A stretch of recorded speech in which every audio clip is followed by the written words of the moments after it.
Hi, Kate here with our art history introduction on Jim Dine.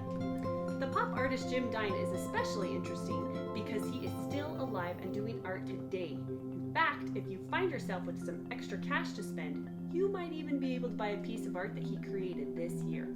I've tried to get him to come to introduce himself in this video, but surprisingly, he didn't get back to me. Anyway, Mr. Dine does some pretty awesome stuff in different areas of art. He not only paints, he draws, he sculpts, he writes poetry, makes movies, writes music, makes prints, does photography. His brain is full of creativity, much like I'm sure yours is. Why do I have this bathrobe on? Well, it's not because I'm cold or I'm getting ready for bed. Jim Dine did a whole series of bathrobes in his art. In fact, his robes are among his most recognizable and famous pieces. Oddly enough, Jim Dine doesn't even wear a bathrobe.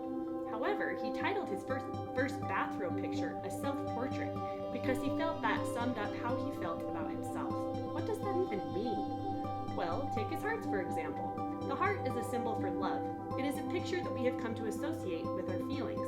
The pop artists use everyday objects or commodities and turn them into fine art by drawing paintings on them or on a canvas.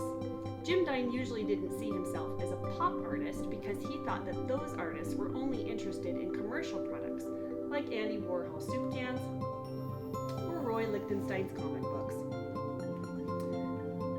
He saw the heart as expression of his human experience, much like the bathrobe reflected his feelings about living and life.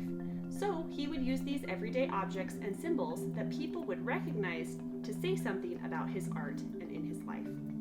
Growing up, Jim worked in his father's hardware store.